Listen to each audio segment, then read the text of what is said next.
நேயர்களே வணக்கம். இன்று நம்மோடு நேர்காணல் பேசுவதற்காக பேராசிரியர் முனைவர் திருமதி சுந்தரவல்லி அவர்கள் நம்மோடு இருந்திருக்கிறார். வாருங்கள் அவரோடு பேசலாம். வணக்கம் மேம். வணக்கம் மேம், முன்னாள் அமைச்சரா இந்த ராஜேந்திர பாலாஜி அவர்கள் இன்னைக்கு செய்தியாளர் சந்திப்புல பேசும்போது என்ன சொல்லியிருக்கிறாரு அப்படின்னா, அதாவது விஜய் குறித்து ஒரு கேள்வி கேட்கிறாங்க. அதாவது விஜய கூட்டணிக்கு நீங்க அழைச்சிங்களா அப்படிங்கிற மாதிரி கேள்வி கேட்கிறாங்க. அதுக்கு ராஜேந்திர பாலாஜி என்ன சொல்றாரு அப்படின்னா, திமுகவை எதிர்க்கணும் அப்படிங்கிற ஒத்த கருத்துள்ள எல்லாரோடையும் நாங்க கூட்டணிக்கு பேச்சுவார்த்தை நடத்துவோம், பெரிய பிரம்மாண்ட கூட்டணி நாங்க உருவாக்குவோம் அப்படிலாம் ராஜேந்திர பாலாஜி பேசியிருக்கிறாரு. எப்படி பாக்குறீங்க மேம்? ரொம்ப பரிதாபமா பாக்குறேன். ஏன் அப்படின்னா, பாவம் இருக்கிற கூட்டணியை காப்பாத்த முடியல. பிரம்மாண்ட கூட்டணி அடுத்து வரட்டும்பா. இருக்கிற கூட்டணியே காப்பாத்த முடியல. இக்கூட்டணிக்குள்ள இருந்த டிடிவி தினகரன் இப்ப வெளியே போயிட்டாரு. கூட்டணிக்குள்ள இருக்கிற கட்சிகளவே முதல்ல காப்பாத்த முடியலங்க. முதல்ல தேமுதிகவும் வெளியே வந்தது, டிடிவி தினகரன் வெளியே வந்துட்டாரு. ஓபிஎஸ் ரொம்ப தன்னையே அர்ப்பணிச்ச ஒருத்தர், அவரே வெளியே வந்துட்டாரு. இப்படி எல்லாரும் வெளியே வந்துட்டாங்க. இப்ப கூட்டணின்ற பேர்ல பாஜகவும் எடப்பாடியாருடைய அணியும் மட்டும்தான் இருக்கு அப்படின்னு பாக்குறோம். இன்னொன்னு, எடப்பாடியார் கூட இருக்கிற இரண்டாம் கட்ட தலைவர்களே எடப்பாடியாரோட மல்லுக்கு நிக்கிறாங்க. நீங்க செங்கோட்டையன் லோக்கல்ல உள்ளுக்குள்ள கட்சிக்குள்ள பேசி எல்லாத்தையும் சரி பண்றதுக்கு பதிலா டெல்லியில போய் அமித்ஷாவை சந்தித்து தங்க கட்சியை பற்றி பேசிட்டு வர்றாரு. தன் கட்சியினுடைய தலைமைக்கு சவால் விடுறாரு. 10 நாள் உனக்கு டைம் கொடுக்குறேன், அதுக்குள்ள நீ எல்லாத்தையும் மாத்து அப்படின்னு சவால் விடுறாரு. எல்லாரையும் ஒருங்கிணைக்க சொல்லி சவால் விடுறாரு. அதுக்கப்புறம் மேலிடம், டெல்லி மேலிடம் சொல்லி கப்சிப்னு அமைதியாயிறாரு. அப்ப இது கட்சிக்குள்ள பிரச்சனை. இன்னொரு பக்கம் கூட்டணிக்குள்ள பிரச்சனை. கூட்டணிக்குள்ள இருக்கிற கிருஷ்ணசாமி, டாக்டர் கிருஷ்ணசாமி கூட உள்ள இல்ல, எல்லாரும் வெளியே வந்துட்டாங்க. சின்ன சின்ன லெட்டர் பேடு கட்சி கூட உள்ள இல்ல. இந்த லட்சணத்துல இவர் விஜய் கூட போய் பேசுறாராம். இப்போ விஜய் மாட்டிக்கிட்டாருங்க. ஒரு 41 பேருடைய மரணத்திற்கு பொறுப்பேற்று இது ஒரு விபத்து தான், இனிமேல் இது நடக்காம பார்க்கணும், அரசு எங்களுக்கு உதவி பண்ணுங்க, நாங்களும் சரி பண்றோம், எங்களை தேடி வர்றவங்களையும் நாங்க அரசியல் படுத்துறோம் அப்படின்னு விஜய் பேசியிருந்தா அது நேர்மையான அரசியல். அவர் பின்னாடி எல்லாரும் நிக்கலாம். ஆனால் இந்த விபத்தையே ஒரு சதியாக மாத்தி அந்த சதிக்கு ஒரு கோட்பாடை கற்பிச்சு ஆதாரம் இல்லாமல் பல தகவல்களை பரப்பி அதை பரப்புறதுக்கு ஒரு பெரிய டீமை செட் பண்ணி அந்த டீமுக்கு 3 நிமிஷம் வீடியோவுக்கு 25,000 இருந்து 30,000 40,000 கொடுத்து ஆளுக்கு ஏத்த மாதிரி கொடுத்து ஃபுல்லா பரப்புரை பிரச்சாரம் செஞ்சாங்க. இப்ப அவர் சிக்கிட்டாரு. கோர்ட்டு போட்டு பொழந்துருச்சு விஜய் அவர்களை பார்த்து கோர்ட் என்ன கிடைச்சு, நீங்க தலைமை பண்பே இல்லாத ஒரு தலைவன். ஒரு தலைமை பண்புனா என்ன அப்படின்னா, தொண்டர்களை ஒழுங்குபடுத்தணும். 2வது, எவ்வளவு பெரிய கூட்டமா இருந்தாலும் ஒரு வார்த்தையில கட்டுப்படுத்துறவன் தான் தலைவன். அதுக்கான கட்டமைப்பை உருவாக்கணும். அதை உருவாக்கவே இல்லை. அதுக்கான கட்டமைப்பை உருவாக்கல, தொண்டர்கள் அரசியல் படுத்தல, கிளைகளை கட்டல. ஆனா முதலமைச்சர் ஆகணும்னு ஆசைப்பட்டு இருக்கு. அப்ப இதுக்கு பின்னாடி இருக்கிற நோக்கம் என்னன்னா, ஓட்ட பிரிக்கணும்னு. இப்ப இதெல்லாம் மாட்டிக்கிட்ட பிறகு நீதிமன்றம் போட்டு பொழந்து, நீங்க தலைமை பண்புக்கே தகுதி இல்லாத ஒரு ஆளு, நீங்க தலைவனே கிடையாது அப்படின்னு சொல்லிட்டாங்க. அவங்க கார்ல இருந்த சிசிடிவி, அவங்களுடைய பரப்புரை பிரச்சார வாகனத்தை பறிமுதல் செய்ய சொல்லி கோர்ட் உத்தரவு போட்டிருக்கு. உள்ள வெளியே இருக்கிற சிசிடிவி ஃபுட்டேஜஸ் எல்லாம் வாங்கணும் அப்படின்னு இப்படி பல பிரச்சனைகள்ல சிக்கிக்கிட்டாரு. அவர் கடைசி வெளியிட்ட வீடியோவும் கடுமையான எதிர்ப்பை அவருக்கு சம்பாரிச்சு கொடுத்திருக்கு. அவருக்கு ஆதரவா இருந்த பத்திரிகைக்காரங்க, அவங்களுக்கு ஆதரவா இருந்த அரசியல்வாதிகளை கூட விஜய்க்கு எதிராக திருப்பிருக்கு. இப்ப விஜய் பக்காவா சிக்கிட்டாரு. இந்த சூழ்நிலையில அவரை காப்பாத்துறதுக்கு இவங்க ஓடுறாங்க. யாரு? பாஜக கும்பலும் அண்ணன் எடப்பாடியார் கும்பலும் ஓடுறாங்க. இந்த சூழ்நிலைதான் எடப்பாடியாரு இது அரசினுடைய குற்றம், அரசு சதி பண்ணிருச்சு அப்படின்னு விஜயனுடைய சதி கோட்பாட்டை அப்படியே அங்கீகரிச்சு தன்னுடைய பரப்புரை பிரச்சாரத்துல பேசினதுனாலதான் விஜயோடைய ஆளுங்க கொடியோட போய் அங்க நிக்கிறான்.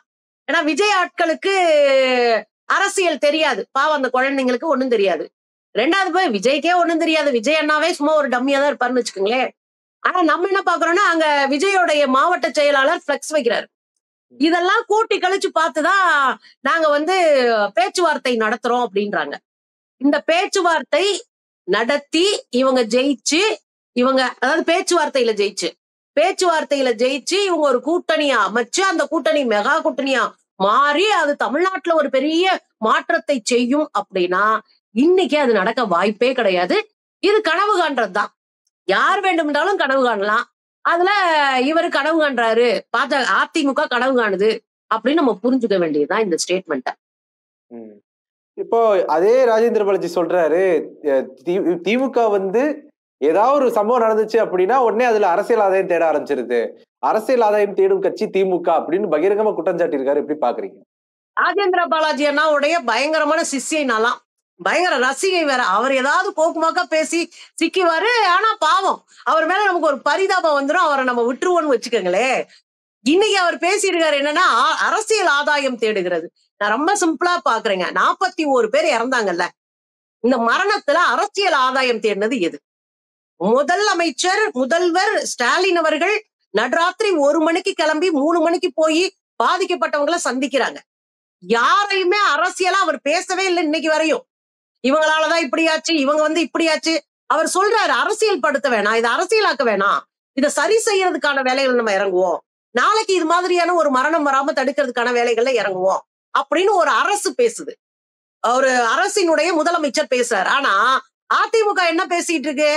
இந்த 41 பேருடைய மரணத்துக்கு பின்னாடி இதுதான் இருக்கு அப்படின்னு கான்ஸ்பிரன்சி தியரி பேசிட்டு இருக்கு. இந்த அதாவது போலீஸ் ஒழுங்கா வேலை செய்யல, அவர் வந்து அரசாங்கம் வந்து ஒழுங்கா வேலை செய்யல அப்படிங்கிற மாதிரி சொல்றாரு அவர். இல்ல, நான் என்ன கேக்குறேன்னா, பல வீடியோக்கள் ஆதாரமா நம்ம பேசிட்டோம். எக்கச்சக்கமான வீடியோ ஆதாரம் இருக்கு. காவல்துறை எவ்வளவு நொந்து நூடுல்ஸ் ஆனாங்கன்னு. ஒண்ணு நல்லா ஞாபகம் வச்சுக்கணும் தோழர். நான்லாம் காவல்துறை கூட மல்லு கட்டின ஒரு ஆள்ல நான் ஒரு ஆளு. எப்போதும் காவல்துறை கம்யூனிஸ்டுகளை பார்த்தாலே கடுப்பாகும்.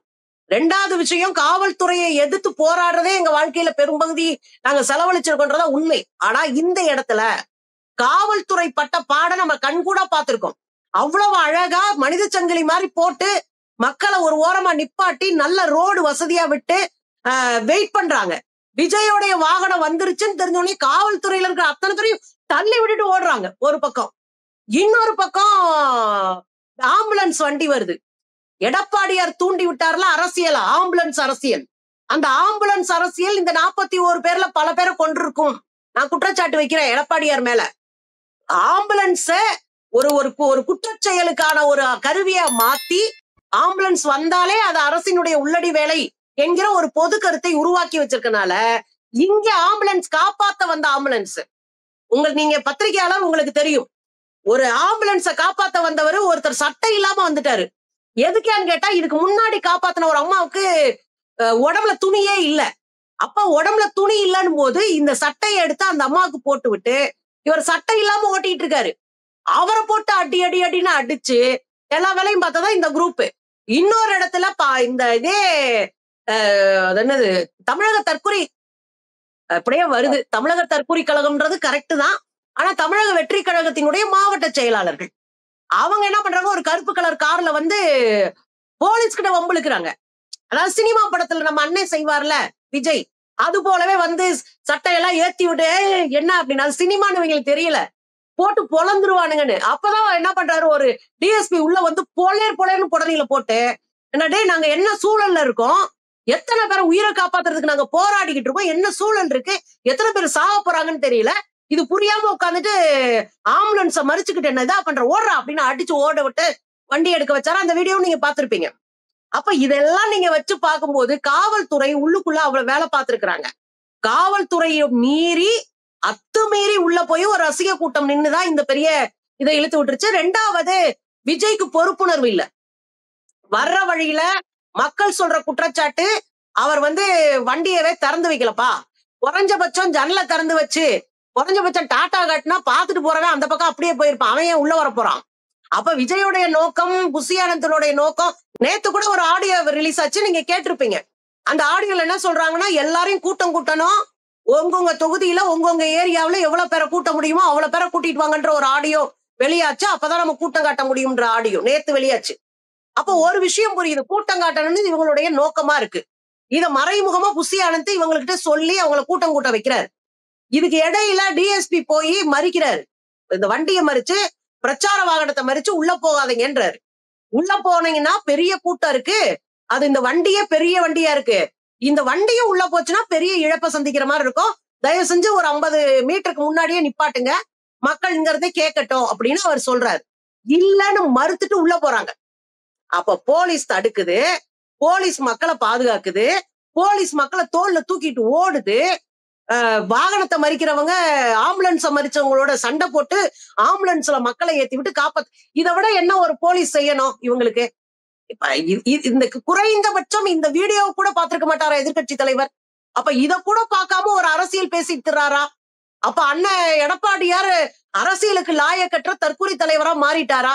ஏற்கனவே அவருக்கு ஆளுமை பத்தாதுன்னு வச்சுக்கோங்களே. ஆனா இப்படியான ஒரு விஷயத்தை திசை திருப்புகிற ஒரு அயோக்கியத்தனமான பினா அரசியலை விஜய் தான் செய்யறாருன்னா, எதிர்கட்சி தலைவர் நீங்க ஒரு மாநிலத்தினுடைய முதலமைச்சரா இருந்திருக்கீங்க, மக்களை சந்திச்சிருக்கீங்க, உங்களுக்கு ஒரு அரசு நிர்வாகம் குறித்து தெரியும். அப்படி தெரிஞ்சுக்கிட்டும் நீங்க இப்படி ஒரு பழிய போடுறீங்க அப்படின்னா, நீங்க யோகியமானவர்களா இருந்தா நீதிமன்றத்துக்கு ஆதாரங்களோட போங்க, நீதிமன்றத்துல இத சொல்லுங்க. அதை விட்டுட்டு ரோட்ல உட்கார்ந்து சொல்றீங்கன்னா அது அரசியல் செய்கிற வேலை. இந்த பிணங்களை வைத்து அரசியல் செய்வது, சூழலை வைத்து அரசியல் செய்வது, யாராவது சிக்கிட்டாங்கன்னா அவங்கள வச்சு அரசியல் செய்வது என்று இறங்கி இருக்கிறது அதிமுக. அது ஒருபோதும் தமிழ்நாட்டுல பழிக்காது அப்படின்றத புரிஞ்சுக்கணும். இப்போ விஜய் வந்து ஒரு சிக்கலான சூழ்நிலையில மாட்டியிருக்கிறாரு. இன்னொரு பக்கம் பாஜகவை சார்ந்தவங்க எல்லாருமே வந்து விஜய்க்கு ஒரு மறைமுக அழைப்பு விடுத்துட்டு இருக்கிறாங்க. அதிமுகவை சேர்ந்தவங்களும் வந்து விஜய் கிட்ட பேச்சுவார்த்தை நாங்க நடத்துறோம் அப்படிங்கிறத மறைமுகமா சொல்லிக்கிட்டு இருக்காங்க. அப்படிங்கிறப்ப விஜய் இங்க போவாரா அப்படிங்கிற ஒரு கேள்வி இருக்குது. அது எப்படி பாக்குறீங்க? விஜய் அவர்களுக்கு ஒரு பொதுவான அரசியல் தெளிவு இல்லைங்க, சித்தாந்த புரிதல் இல்ல. நீங்க எவ்வளவோ கோடிகளை கொடுத்து கூப்பிட்டாலும் கம்யூனிஸ்டுகள் போய் பாஜக கூட கூட்டணி வைப்போமா? அதுக்கு வாய்ப்பே இல்லைல்ல. அது ஏன் வைக்க மாட்டோம்? ஏன்னா எங்க சித்தாந்தத்துல நீங்க மதவாதிகள், எங்க சித்தாந்தத்துல நீங்க இந்த நாட்டை துண்டாடுகிற ஒரு பிரிவினைவாதிகள், எங்கள் சித்தாந்தம் சொல்லுகிறபடி நீங்கள் மக்களுக்கு சனத்துக்கு எதிரானவர்கள், இதுல நாங்க தெளிவா இருக்கிறோம். அதனால நாங்க அவங்கள கூட்டு சேர்த்துக்கிறது இல்ல. ஆனா இப்படி எந்த சித்தாந்தமும் இல்லாம போச்சு அதிமுக. ஜெயலலிதா அவர்கள் இருக்கிற வரையும் மிக கடுமையாக பாஜகவை காலி பண்ணது அந்த அம்மா. கடைசி வரைக்கும் ஜிஎஸ்டிக்கும் நீட்டுக்கும் உதய் மின் திட்டத்துக்கும் கையெழுத்து போட மாட்டேன்னு ஸ்ரபானா நின்னு சண்டை போட்டவங்க அந்த அம்மா. அந்த அம்மாவுடைய மரணத்துக்கு முன்னாடியே அவங்க ரொம்ப முடியாம ஹாஸ்பிட்டல்ல இருக்கும் போதே கையெழுத்து போட்டு விட்ட கும்பல் தான் இந்த கும்பல். இஸ்லாமியர்களுக்கு எதிராக மக்களுக்கு எதிரான அத்தனை நாசகர சட்டங்களுக்கும் கையெழுத்து போட்டவர் தான் அண்ணன் எடப்பாடியார். இப்ப நான் என்ன கேக்குறேன் அப்படின்னா, எடப்பாடியார் ஒரு பதவிக்கு வரணும், அதிகாரத்துக்கு வரணும்ன்றக்காக கூச்சமே இல்லாம பாஜகவோடு கூட்டணி வச்சிருக்கிறார். இதுவே ஜெயலலிதா அவர்களினுடைய கருத்துக்கு எதிரானது. லேடியா, அதுவும் லேடியா மோடியான்னு கேட்கலங்க, குஜராத் மோடியா தமிழ்நாட்டு லேடியான்னு கேட்டவங்க. நம்ம எல்லாம் லேடியா மோடியான்னு விட்டுறோம். அவங்க ஒரு வார்த்தைக்குள்ள அரசியலோட நின்னாங்க. அந்த அம்மா மேல எனக்கு லட்சம் முரண்பாடு உண்டு. அவங்க உயிரோட வாழ்ந்த காலத்துல நாங்க ஊடகங்கள்ல உட்கார்ந்து அந்த அம்மாவை போட்டு பொழந்த காலகட்டங்கள் உண்டு. அந்த அம்மா கூட நெத்திக்கு நேரம் நின்னு சண்டை போட்ட ஆளுங்க நானும் ஒருத்தி. ஆனா அந்த அம்மா கடைசி காலகட்டத்துல பாஜகவை எதிர்ப்பதுல உறுதியா இருந்த இடம் நாங்கள் அதை மதிக்கிறோம். அந்த இடத்த நாங்க மதிக்கிறோம். அதனால நான் இந்த விஷயத்த சொல்றேன். அப்ப இதெல்லாம் தூக்கி எரிஞ்சிட்டு நீங்க இப்ப போய் பாஜகவோட கூட்டணி வைக்கிறீங்க. கூச்சமே இல்லாம நாங்க ஜெயிக்கணும், திமுகவை ஒழிக்கணும்ன்றீங்க. நான் ஒரே ஒரு கேள்வி மட்டும் கேட்கிறேன், எதுக்கு ஒழிக்கணும்? ஒரு 10 பாயிண்ட் சொல்லுங்க. எதுக்கு திமுகவை ஒழிக்கணும்? 10 பாயிண்ட் சொல்லு. யாருக்கிட்டயுமே பாயிண்ட் இல்லைங்க. அதிகாரத்துக்கு வரணும், அது ஒண்ணுதான், வேற எந்த பாயிண்ட் இல்ல.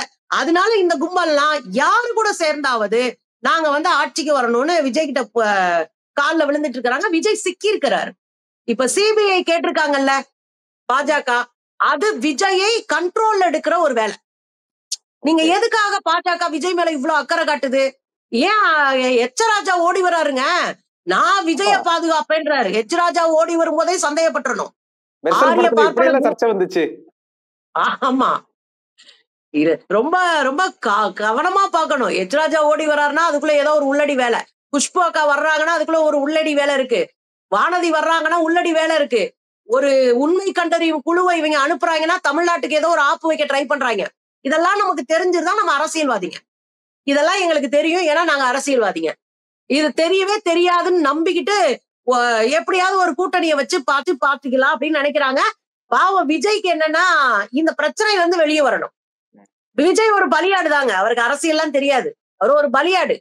எப்படி ஆட்டுக்கார அலமேலு படம் வரும்போது அந்த படம் பயங்கர சக்சஸ் ஆன பிறகு ஆட்டை தூக்கி ஊர் ஊரா கூட்டு போயிருக்காங்க. நமக்கு தெரியாது, படிச்சதுதான் சொல்றேன்.